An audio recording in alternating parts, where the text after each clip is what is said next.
Bhadram karણेभिः शृणुयाम देवाः भद्रं पश्येमाक्षभिर्यजत्राः स्थिरैरङ्गैस्तुष्टुवागुंसस्तनूभिः व्यशेम देवहितं यदायुः Om Shanti Shanti Shanti. O Lord, may we hear with our ears what is suspicious. May we see with our eyes what is good. May we, strong in limbs and body, sing your praise and enjoy the life allotted to us by you. Om peace, peace, peace. So the subject today is the mind and its control. We are going to discuss what is the mind, why should we try to control it, and how to control it. So what is the mind? It's a kind of mysterious thing. There are two views. One is called dualism. In ancient times, the Greeks used to believe in this, that the mind is different from matter. One thing is the material world and our physical body, and the mind is different. So the example they gave is just like, what is a river? If you ask, what is a river? A river is nothing but water flowing. So what is the mind? The mind is nothing but thoughts flowing. So it is different from the body. Now this is an ancient idea that today is not generally accepted. So today the idea is materialism. That means only matter exists and the mind does not exist. So, but we do speak of the mind. He has a brilliant mind. He has a strong mind. Mental health. We speak of the mind, and yet we don't believe it exists. It's like everything is material in this world. We only believe in the brain. The brain exists, but because the mind cannot be seen or examined with precision like you could examine the brain, so we say the mind doesn't exist. The argument is, thinking is produced by the brain. You don't need a mind. So, to give you an example, suppose somebody is depressed and they go to the doctor and the doctor says, I'll give you a pill because your condition is the pathological depression, so I'll give you a pill. So the doctor prescribes a pill, and then what happens? The chemistry of the brain is changed, or the activity of the brain is changed. Some chemicals will be inhibited or encouraged to be produced. Some receptors may be inhibited or encouraged to fire, and then the chemistry of the brain is changed. That is how the pill works. So what happens as a result of that change in the chemistry? Our thoughts change. So I used to have negative thoughts. Now, after taking this pill, the chemistry has changed and I have positive thoughts or happy thoughts. So as a result of different thoughts, my mood changes. I was depressed. Now I'm happy. They call them happy pills. So the chemistry has changed, the thought has changed, and the mood has changed. Instead of being depressed, now I'm happy. When the mood changes, the behavior changes. I'm no longer depressed, so I'm more sociable, I have more energy, and so my behavior changes. if my behavior changes, my personality changes. People will say, oh, he's no longer depressed. He's happy and sociable. His personality has changed. So the materialist will say, why do you need a mind? With a pill, you have changed everything. The thought, the mood, the behavior, and the personality. So that is their argument. You change the brain and everything changes. There is no such a thing as the mind. It is the brain doing everything, producing the thoughts, and you can manipulate the brain to change the thoughts. It's only the brain. So what does Vedanta say? Vedanta calls the mind Antakarana, the inner organ. It is an organ. Just like you have external organs, we have an internal organ. Now, for instance, do we see with our eyes? Do we hear with our ears? Yes and no. The eyes and the ears and all the senses could be compared to a radio transistor. Like the radio picks up the signal with the antenna and then reproduces it into sound. It decodes that information it has gathered and delivers it through the speaker as sound. That is how the radio works. And that is how our senses work also. They are information receptors. The eye is just gathering information. That is how the eye sees. But we see with our minds. The eye is only collecting information. The ear is only gathering vibrations, and then the brain translates those vibrations into meaning, into sounds. So do we see with our eyes? Do we hear with our ears? Well, we gather the information through them, but we see with our minds. We hear with our minds. That is why it's called the Antakarana, the inner organ, because without that inner organ, your eyes may be perfectly healthy, but you won't see anything. You won't be able to interpret that information that you gather through the eyes. So Vedanta says that this mind has many functions. It gathers information through the senses. It also stores the information and compares and decides. So there are different names for these functions. The first one is manas. The mind will deliberate. Is this good or bad? Suppose in the old days somebody is looking for food in the forest. They see a fruit. Should I eat it or not? Is it poisonous or good? So the mind is deliberating. Then it compares to past experience.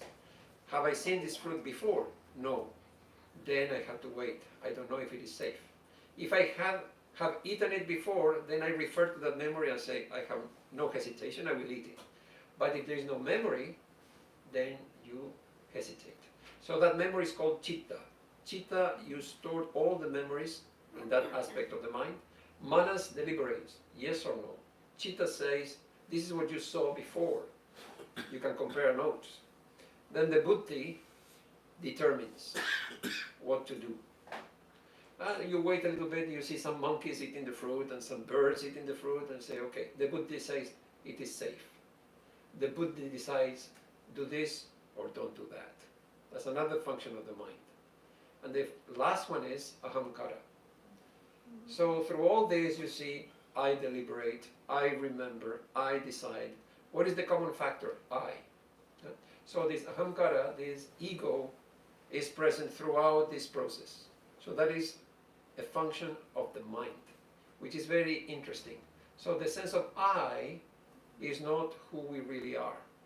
When we say I, is the mind taking over and through ignorance appearing as who we are not this I that appears as the mind. So how to understand that? Where are we? Who are we if we are not the Ahamkara? The Katha Upanishad has a nice example, a nice simile to illustrate this. All of you have heard it, the chariot. Mm-hmm. So there is a chariot going at full speed along the road. And that is compared to the human being. That chariot is the human being. So what is the chariot? Our body. We go places just like we go in a chariot. We go, wherever we go, we have to take our body. We can't help it. So the body is our chariot. What is the road? Sense objects, sense experience. We want to enjoy this world. We want to go along that road. There are so many desires we want to fulfill. Then this chariot is pulled by horses. What are the horses? The senses. We want to taste, we want to see, we want to hear. When you think about your daily life, it is nothing but engaging the five senses all the time. When you are not seeing something, you will be hearing something, or you'll be tasting something, or touching something. All the time smelling something. I went for a walk in the morning and there's this beautiful jasmine hedges. We don't have them in St. Louis. And beautiful fragrance. So normally I don't enjoy any fragrance when I go for a walk there. But here, so we are always engaging the senses. All the time. Even if you get a chance to smell something nice, fragrance, you enjoy, why not? So that is the horses. They are pulling this chariot in all directions. See this, taste that, hear this, do that.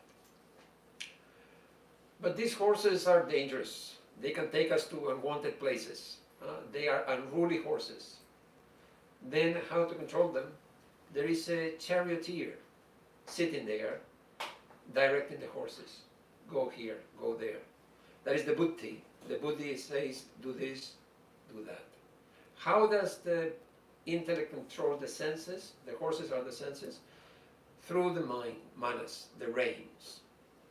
So that is the simile of the Katha Upanishad. That the buddhi is through the senses, through the mind controlling the senses and directing the chariot where it should go. Now you may ask, where are we? We are the passenger. We are the passenger in the chariot who is doing nothing, just sitting there. So we think that we are the buddhi. We make the mistake of thinking that we are deciding what to do. It is the mind that is doing it for us. We are the Atman. We are detached. We are just sitting there in the chariot. What is that we? Well, is it your physical form? No, it is the Atman. It is neither mind nor matter.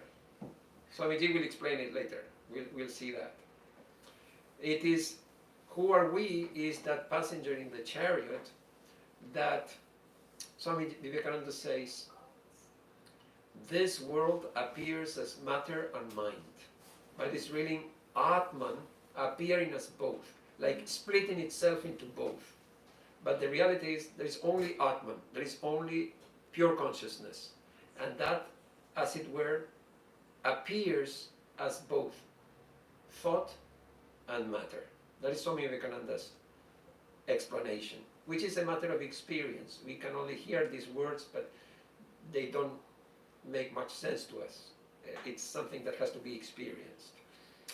So Vedanta says that the mind is matter, which is a surprising statement. How can the mind be material? Vedanta says it is subtle matter. It is not the matter that we are familiar with. Then why call it matter? Vedanta says it is because it is an evolution from Prakriti. According to Sankhya, the whole universe is nothing but Prakriti, nature. And the Purusha is pure consciousness. So the Purusha is pure consciousness, and everything else is Prakriti. And the mind is part of this phenomenal universe. So it's a part of Prakriti, hence it is matter. Now, how to understand this? Vedanta will say there are two ways to understand how the mind is matter.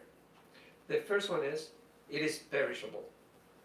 The scriptures say when we become illumined, the mind ceases to exist. How is it possible? The Buddhists gave an analogy. They say, with nirvana, the flame is extinguished. Huh? You extinguish the flame. The question, somebody asked the question, where did the flame go? It doesn't go anywhere.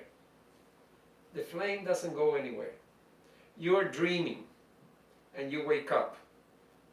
It makes no sense to ask, where did the dream go? The dream doesn't go anywhere. You wake up and the dream stops. So these are examples. How the mind ceases to be. It just ceases to be. Just like the flame ceases to be, doesn't need to go anywhere. The dream ceases to be, doesn't need to go anywhere. So this is one reason why they call the mind material, because it comes to an end when we become illumined. The second reason is, it is non-conscious. Only the Atman is conscious. Everything else is non-conscious. The example given is the sun.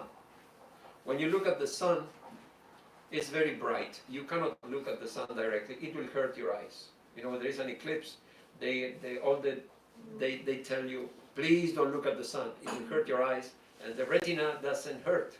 So it will burn, and you don't know. So just as we cannot look at the sun because it's too bright. So what happens when you take a mirror and you show the sun's reflection on the mirror? You can't look at the mirror either. It's just as bright. So we may think, I am conscious. You know, you're telling the mind is not conscious, but I am conscious. How can you say that the mind is not conscious? And Vedanta says the mind is reflecting that consciousness, just like the mirror is reflecting the sun. It looks as bright as the sun, but it's just a reflection. You can't compare the sun with this little reflection. So in the same way, the consciousness of the mind is a reflection of pure consciousness of the Atman. It's not really conscious, it's just a reflection. So Vedanta says that this mind survives the death of the body. So the body dies and the mind, because it's subtle matter, it lasts longer. Until we become illumined, we are stuck with the mind. So how to understand this? I think you can compare it to a computer. What happens? You have a computer. The seat here. No. And you run some software on the computer. Then the computer breaks down. And then you lose the software. But now you have the cloud. Okay, everything is uploaded on the cloud and everything is updated all the time. So if the computer breaks down, there's no panic, there's no fear. I have everything in the cloud. Just download it to another computer. No problem. So this mind could be compared to the cloud. It is always being updated. So we die, the computer is broken. Then we are born, you get a new computer. From the cloud, the mind comes. So it's easy to understand.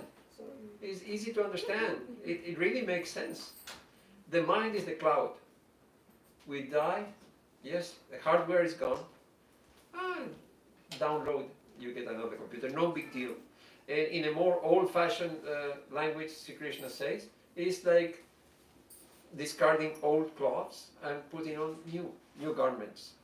It's not a big deal when we do that. We don't think twice about, okay, this is torn, I throw it away. The next day we will not be thinking about that shirt we threw away. It's gone. It's not a big deal. So the body is just like that. But the mind persists.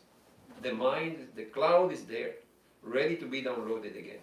So just like the software is always being improved against viruses and against this and that and making it more effective, so our mind is being perfected, birth after birth. Better and better software until we can do without it. And the mind disappears. So that is how you explain how the mind is perishable and non-conscious and survives the death of the body. So these are some thoughts about the nature of the mind. We started with the idea, what is the mind? Well, we can say what the mind is not.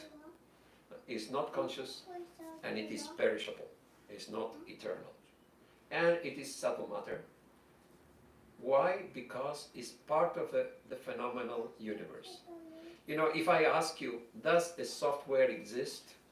You will say yes. A software exists. If I ask you, is it matter? No. A software is not matter. Then I can say, well, then it doesn't exist. Then you say, no, a software is very important. It exists. It's information. And that information is organized in a certain way and fulfills a certain purpose and is very important. The mind can be compared with that. It's something subtle that is part of the phenomenal universe, but it's not matter as we know it, but you can't deny its existence. It is there, and it is important. So, why control the mind would be the second question. Why does it matter to control the mind? The thing is, we are in the spiritual path. We want to be good and do good all the time. And the problem is we fail. We cannot do the right thing all the time. Once in a while, we come up short. Why does it happen? Because we have no control of the mind. So in the Gita you will find, Arjuna asks Sri Krishna, why does a person commit sin, even though against their wishes, carried away as it were by force? It's a common experience. Sri Krishna says it is desire, it is anger, of great craving and of great sin. This is the enemy here in this human life. Kama krodha, desire and anger. If we want to control these two, we need to deal with the mind, control of the mind. Now it's not that we have to become desireless. The problem is unrestrained desire. There is nothing wrong with desire per se. We need the drive to do things. In the Manusmriti you will find the saying, akamasya kriyanasti. Nothing is achieved by a person without desire. You need the drive to achieve things. The problem is when the desires take over and we have no control. One thing is to have desires, another thing is to be subject to our desires. They take over. That is the problem. So Sri Krishna says, even Sri Krishna says, I am desire, which is not opposed to dharma. So long as it doesn't go against dharma, desire is fine. You know. Even anger also. You know, Sri Krishna says, it is desire, it is anger that causes us, makes us do the wrong things. But even there is a place for anger also. Sri Ramakrishna used to say, don't be the goody-goody fellow that says yes to everybody. Sometimes you have to stand your ground and say no. And sometimes you have to hiss. When somebody threatens you, the weaker you appear, the more people will trample you. So you have to be strong. It doesn't mean that you have to hit somebody, but you have to be strong. Sometimes you have to make a show of anger to protect yourself, to protect your family. So even for that there is a place. The problem is when anger takes over and we are carried away.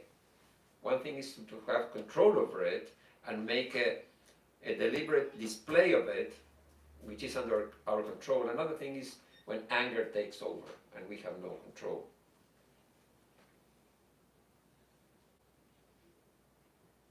Sri Krishna continues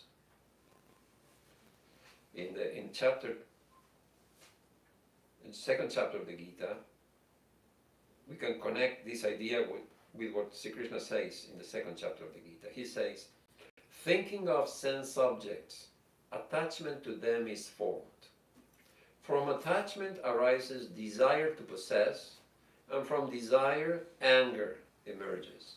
From anger comes delusion, and from delusion comes loss of memory.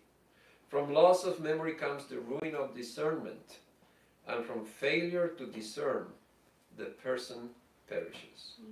So here we can trace everything. And Sri Krishna says, the reason why you cannot do the right thing all the time is desire and anger. And here he says, how desire and anger arise. And they arise at the level of thought. That is why it is important to control our mind. He says, thinking of sense subjects, attachment to them is formed. From attachment, desire. Now, this is the secret of advertising. When they show ads, we think we are not being influenced. Somebody is eating something or drinking something, and we just see the ad. Then we see the ad second time, 10th time, 20 times.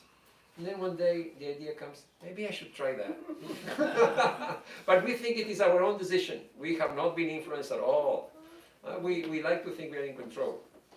Maybe I should try that. And then the next day, I should. Now it is a desire. The people who do advertising, they know this secret. They know. Show it again and again. Somebody is drinking this and they are like in heaven. That image will influence our subconscious. And then the subconscious will ask, don't you want to be in heaven also, drinking this? And then somehow that desire arises in our mind. I want to drink that.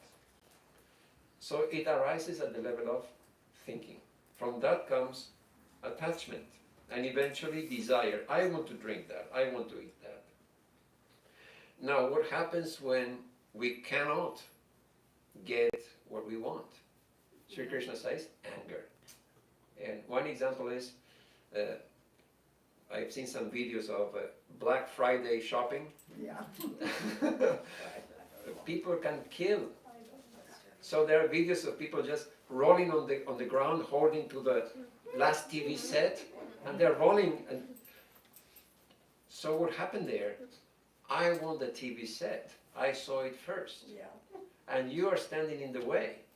So I become angry. So you can see a clear example of what Sri Krishna says. From desire comes anger, even in trivial things. Then from anger comes delusion and loss of memory and the destruction of discernment. One example that you are all familiar with.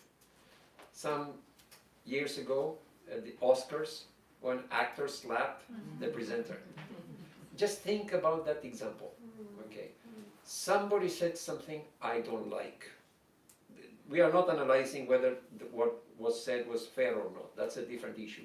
Somebody said something I don't like. Now, the whole world is watching. I have come here to receive this award. I have worked so hard to produce the movies, whatever. My whole career is I'm being watched. And what do? I slap the guy. He could have done so many other things. He could have just stood up and said, this is wrong, and make a statement. And people would have agreed with him. They would have sided with him. He could have just made fun of him. He could have done so many things. There's so many ways you can react to that. Instead, what happens there? Delusion. So this is exactly what Sri Krishna says. Delusion, loss of memory. He doesn't remember who he is, why he is there. He doesn't remember the whole world is watching. He lost it. This is exactly what Sri Krishna says. You know? Delusion, loss of memory, destruction of discernment. He cannot tell right from wrong. Oh, you said something I don't like, boom. So it really, what Sri Krishna says is very true. From that, the person perishes. You know, that is example of a slap. Some people kill others. Under the same impulse, some people will shoot somebody. It's the same impulse. So, from that, the person perishes. Where did all this start? At the level of thought. It starts at the level of thought.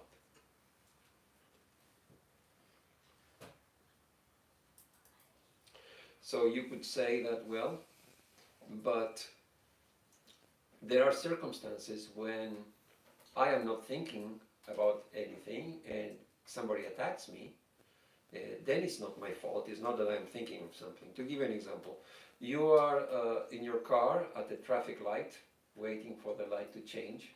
Somebody hits your car from behind. It's not your fault. You're not thinking about anything. And then somebody hit you from behind.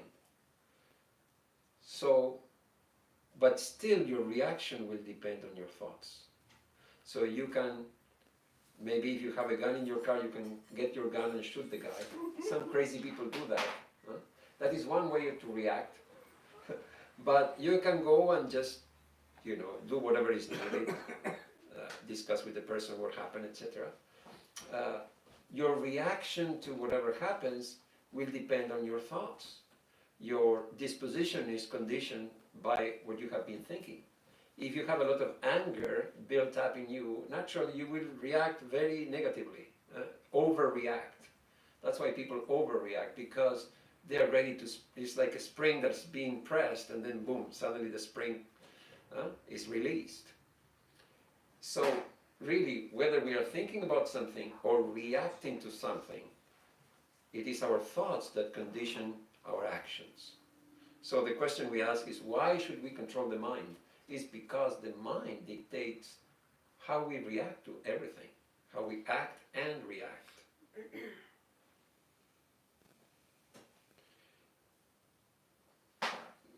Our founder in St. Louis, Swami he gave a talk 60 years ago. And he called the talk Psychiatry and Vedanta. He spoke at the hospital. So it is interesting, the Swami says that psychiatry treats ill people and Vedanta treats normal people. What does it mean? It means a psychiatrist will treat somebody who has a mental illness. But Vedanta will treat normal people means we may not be mentally ill, but everybody has mental issues, psychological issues. We all have things we can improve. Yes, we fall within the range of normal, but still we have our own quirks and things we can improve. So he says Vedanta can help normal people with their problems. Vedanta can help deal with fear, anxiety, grief, frustration, conflict, guilt, suppressed desire, and so forth. By rectifying the inner attitude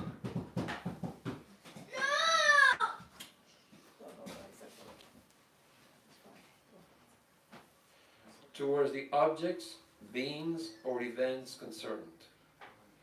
So, Vedanta changes the inner attitude towards external things.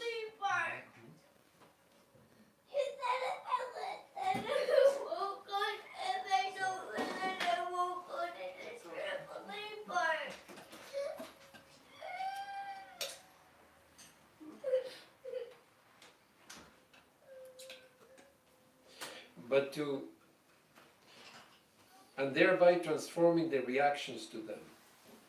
But to effect a permanent cure, Vedanta recommends the change of outlook on life.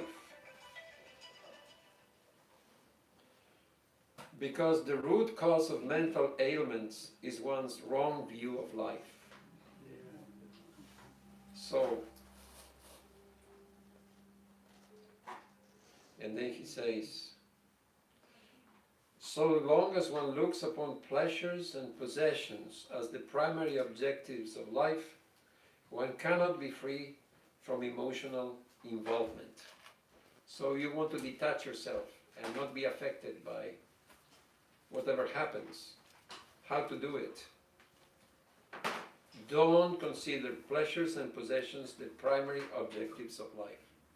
It doesn't mean to say, have no pleasures and possessions. Huh? If you have $100, it's a little possession. If you have a cup of coffee, it's a little pressure. We are doing this all the time. It doesn't mean to say, give up everything and go to the forest. It means, don't make them the goal of your life. That's what it means. If you don't make them the whole aim of your life, then you will avoid emotional involvement. You will be detached. He explains this emotional involvement. One who is attached to riches must have the fear of losing them and the consequent cares and worries. They will be envious of those who have more, contemptuous of those who have less, and proud of what he has.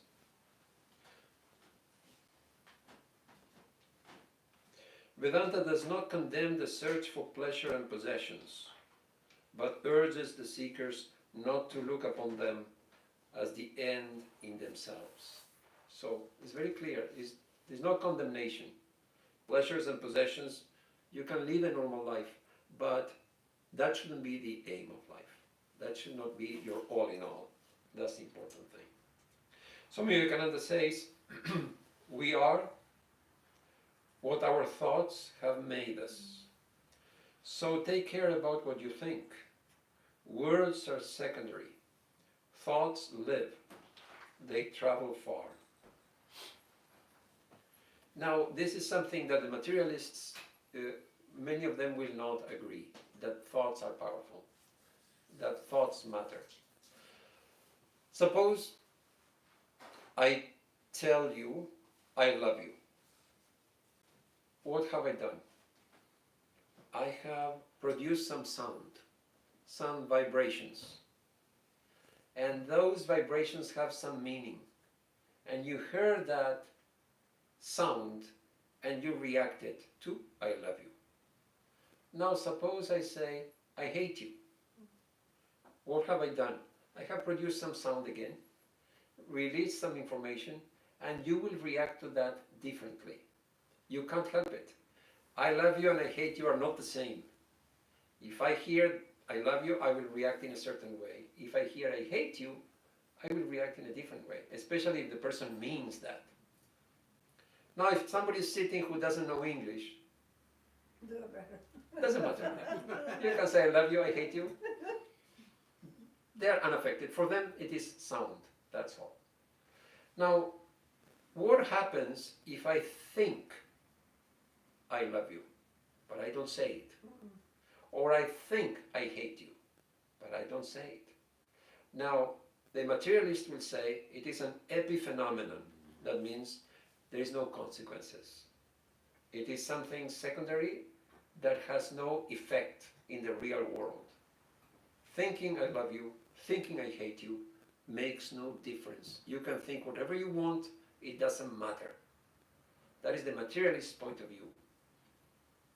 But even science will acknowledge that when we think, we are releasing some energy in the brain. It can be measured. Our thoughts can be measured. The intensity of our thoughts, the nature of our thoughts.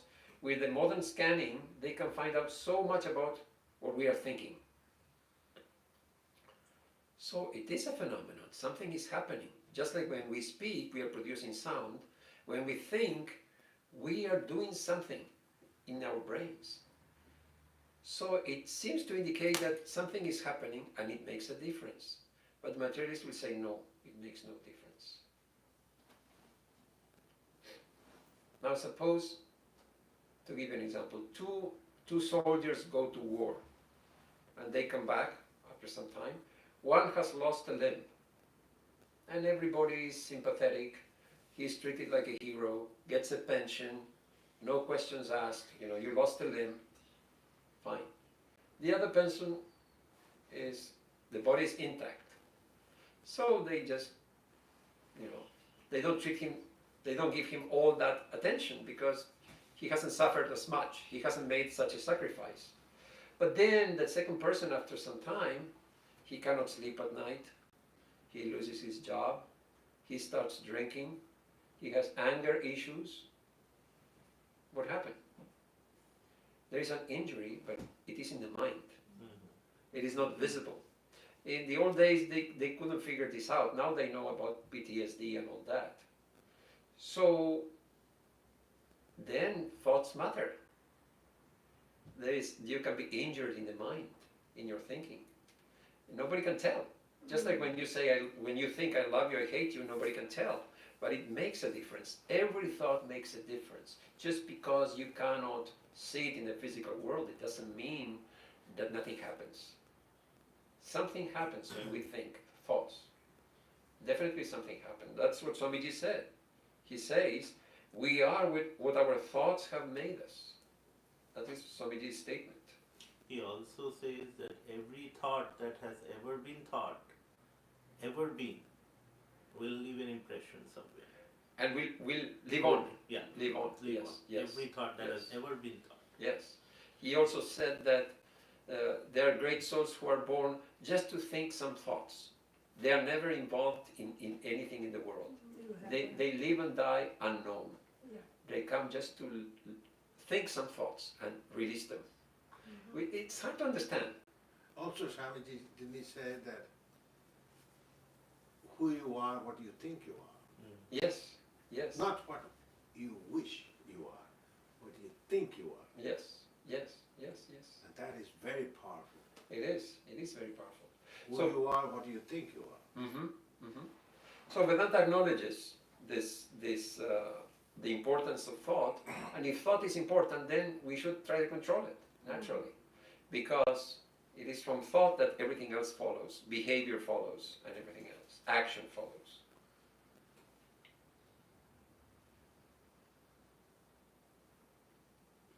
So this is why we should try to control the mind, because really our thoughts condition our behavior, our personality. Now, how to control it would be the last question. Yeah. Meditation. Yes. In the Gita, Arjuna tells Krishna, the mind is restless, turbulent, strong, and unyielding. Trying to control it is as hard as trying to control the wind. And Sri Krishna agrees. He says, yes, the mind is hard to control, but it can be controlled. And he mentions two words, abhyasa and vairagya. So these two words come up again and again in the scriptures. Abhyasa means constant practice, and vairagya means detachment, renunciation. In the Gospel of Sri Ramakrishna, you will find in one entry, somebody asks him, is it possible to find God in this lifetime? Sri Ramakrishna says, yes, but you need intense vairagya. Yeah. Same word that Sri Krishna used. One should pray to God with a sincere longing. Then another devotee asks him, how can we keep our minds on God? And Sri Ramakrishna replies, abhyasa yoga. So these two words come up again and again. In the Patanjali Yoga aphorisms, Patanjali says, abhyasa vairagyabhyam tan nirodha. The control of the mind is achieved through abhyasa and vairagya. So you find these two words coming up again and again in the literature, abhyasa and vairagya. So what does it mean, vairagya? It's kind of a scary word, renunciation. Actually, it doesn't need to be scary at all. What does it mean, renunciation? In Raja Yoga, you come across two words, pravritti and nivritti. Pravritti means outgoing tendencies. We are all familiar with that. Nivritti means withdrawing oneself, seeking inwards. So vairagya means reducing the pravritti, reducing these outgoing tendencies, and trying to develop nivritti, a little bit of inwardness. Can we develop some amount of inwardness?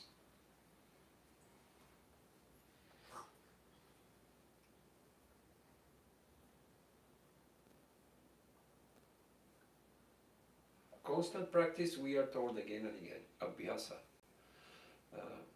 The common complaint is, Swamiji, I have been meditating for 10 years, 20 years, nothing happens. It's the most common complaint everybody has. I have yet to find somebody who says, Swamiji, my meditation is wonderful. My mind is so calm. I don't have any complaint. That hasn't happened yet. Everybody complains about the same thing. The mind is restless, the meditation is lousy. But Sri Krishna, Patanjali, Sri Ramakrishna, they all say we should persist, and eventually things get better. You know, you see a drop falling on a rock and you think nothing will happen.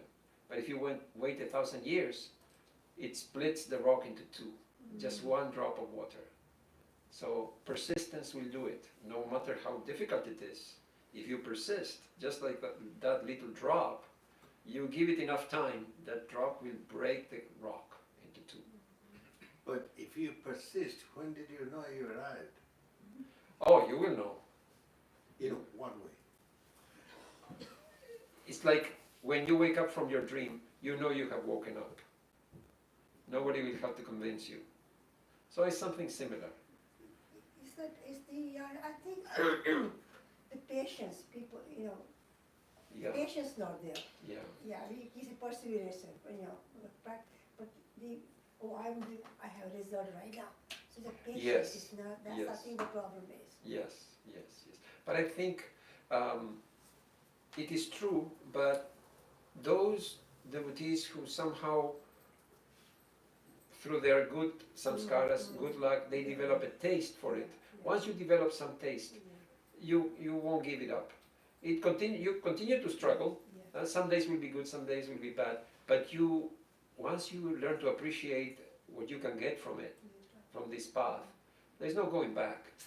There's no going back. It may be slow, it may be hard, but you can see the Progress. Yeah, exactly, You see the exactly. progress. It won't happen overnight, but gradually we see that it works.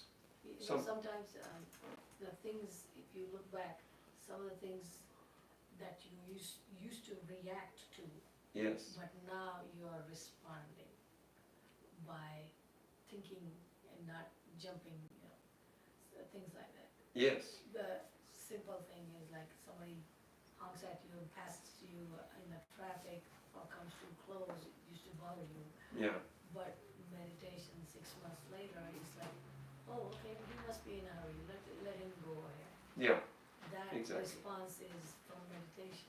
yes, yes, yes. And really, when something happens, say you're driving your car and somebody does something wrong, honking or something. What can you do? I mean, you're in your car. Your reaction really doesn't really matter. So why bother? It's just we are only hurting ourselves if we get mad, because we are not going to get out of the car and beat them up. We are just in the car getting mad at ourselves, basically giving a hard time to ourselves. That's what we do. Yeah. In layman terms, what is meditation, Swamiji? Oh, meditation. Well, I can give you the standard. The standard answer is the control of the mental modifications of the mind. Chitta vritti nirodha. But in layman's language, I think one way to start meditation is to observe our minds. That would be the first step. To say, like we were talking about inwardness, to be able to pay attention to what's going on in our thoughts, in our heads. Most people are completely unaware. It's a very active life, especially in the West. We are very active and we never stop. If you stop and think and close your eyes, you're wasting your time. That is the normal understanding. What are you doing? Do something productive. You're wasting your time. Even they will be more happy if you sing a bhajan. At least you are learning singing. But this, you are not getting anything. You're just sitting there wasting your time. But in Vedanta, there is an understanding that this is very useful and very necessary. You need to balance activity and inactivity. This looking outside and looking within. There is another world inside of us. It's the mental world, the world of ideas.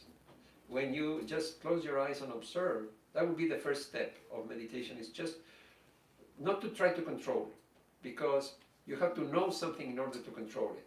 So just close your eyes and see what happens when I close my eyes and don't have anything to do. For most people, it's a torture. It's like it's a very, very simple torture. But what happens is you will notice all kinds of things. Maybe some program from TV when you were a child, you saw some, I don't know, Zorro or some old movie, and then that comes back in your mind. It doesn't mean anything. It's just random, completely random. Or some traumatic memory from childhood will come, or something positive will come. Maybe you have a problem, and the solution comes. At that time, when you close your eyes and you're quiet, oh, I should do this. It's crystal clear. You had been thinking about this and you didn't have the solution. Now it is crystal clear. So when you start to observe your mind, you will notice two things: chaos and also clarity. Both. The mind shows the chaotic side, where any thought can come up, and also clarity. When you are thinking about something, you get a clear understanding of the solution. And once you observe the mind, you can start controlling it. How to control it? Well, in our tradition, we use a mantra. The guru gives you a mantra, and you repeat that mantra. And we call that meditation, but it's really japa. It's repetition of the mantra. And you visualize your chosen deity within you in your heart. And we call that meditation. But really there are so many types of meditation. When you read the Patanjali Yoga aphorism, you will find many types of meditation. So basically it is that, to withdraw ourselves, observe our thoughts, and then try to ignore them. You cannot control the thoughts. Then what is the next best thing you can do? Focus on one thought. Since you cannot control all of them, focus on one, and all the other thoughts will fade more and more and more. And this thought becomes more and more powerful. So Patanjali explains it in this way. The mind is broken into waves, and you are trying to create one wave by thinking one thought.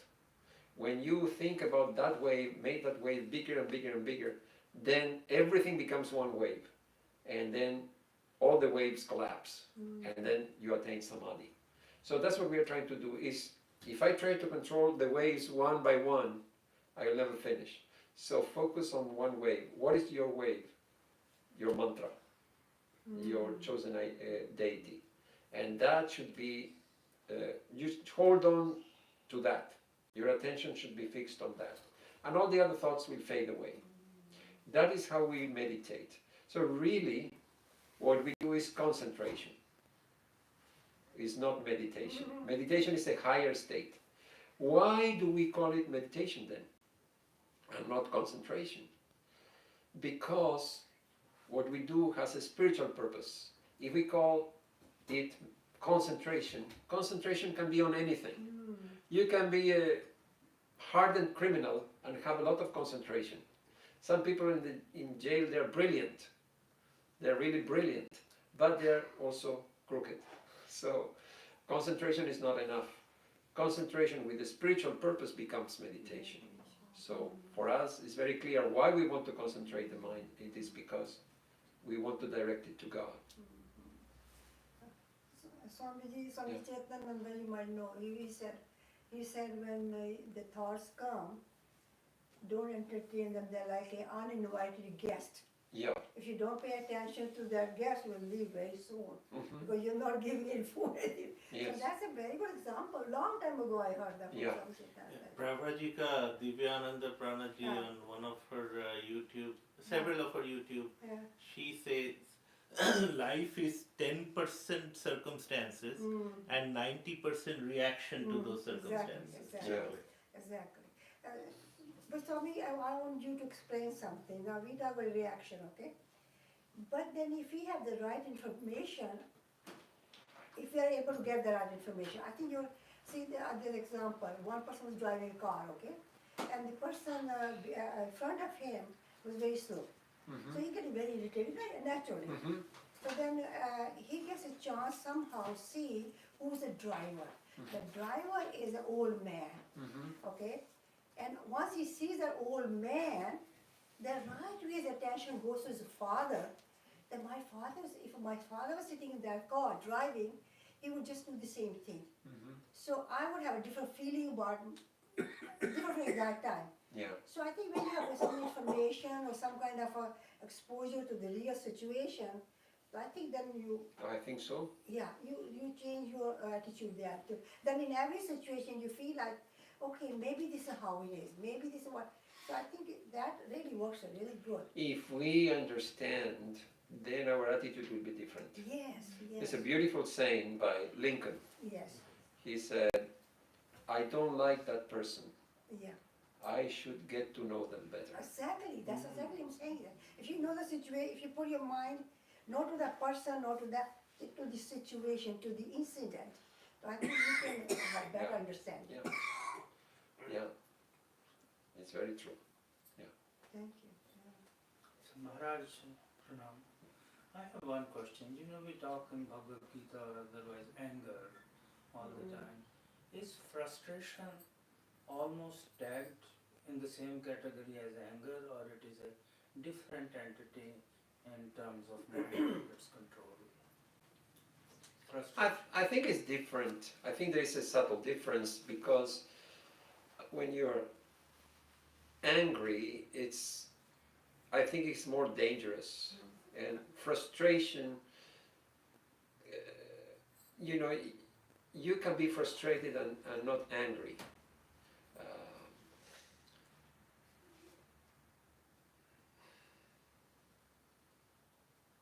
But yeah, I think they're different. When you have anger, it's very hard to control. We have the tendency to give expression to our anger, and we cannot keep it bottled up for long. But frustration is more common. It's like people get frustrated and they get on with their lives, go on getting frustrated, family life. With the spouse, people get frustrated. With the parents, they get frustrated, but they carry on. But I think there is a little difference there. Does In my mind, frustration leads the to anger?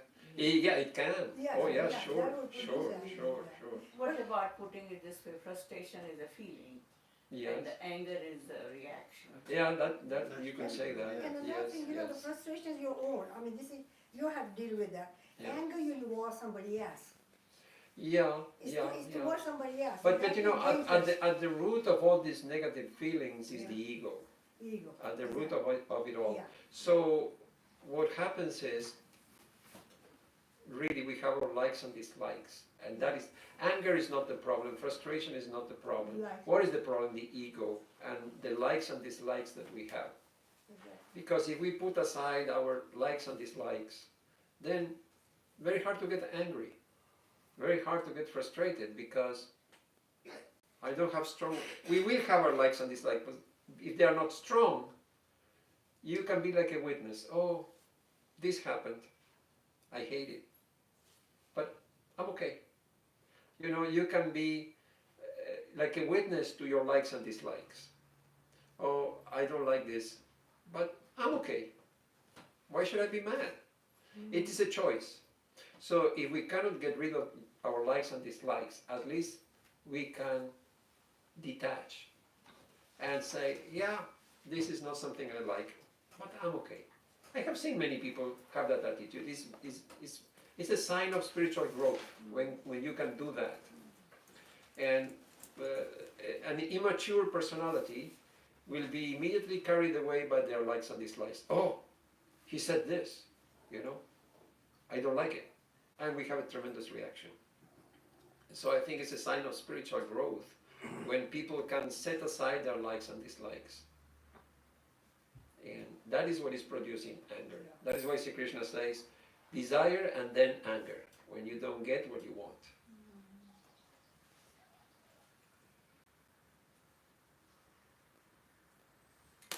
This has something that I read about Dalai Lama in India where he lives.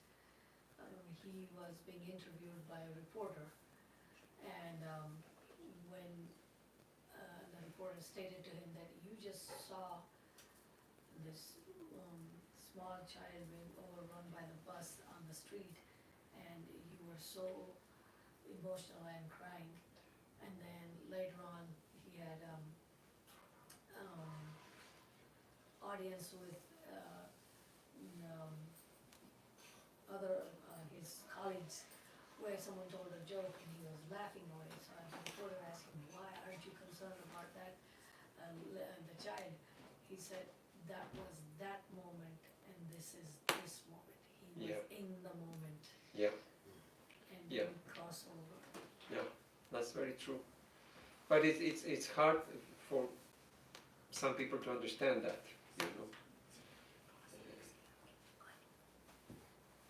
But I believe that is possible. You can be in the moment and let go of the past, you know. Even what happened in the morning, in the afternoon, you The society will consider you thoughtless. well, let society think whatever they want. I mean, that should be, you know, you have to live your life. And if you're a spiritual seeker, you follow your path and let society be happy or unhappy. There are many things that society will not understand or approve about a spiritual seeker. You know. Some things you cannot explain. When I became a monk, my relatives and friends, you know, they said, you know, why do you need to leave us? And there's no way I can explain to them. There are certain things you can't explain because it looks as if I don't love them. But it's not that I don't love them, it's I have to live my life. And it requires certain, I feel like I should do certain things. And it doesn't take any love away from me. I love you as much as ever, but I have to live my life. So society will not accept and understand all the things we do. We have to carry on and live our lives and let society think whatever they want. Just advance spirituality. Yeah, and you know, Swami Vivekananda said that you cannot conform to society. No. You can never please society. I mean, that's a worldly thing. Society admires the rich and powerful, but that's not our path. Materialism. Swami Logan was as upset as, but he has a very good mechanism. He says, Om Shanti, when he's upset. Very You see how calm he is now? Yes, You see? wonderful. Yeah, he's crossing his legs, sitting down. So very nice. Om Shanti. You want to do a Shanti? Om Shanti Shanti Shanti Hari Om Tat Sat Shri Ram Krishna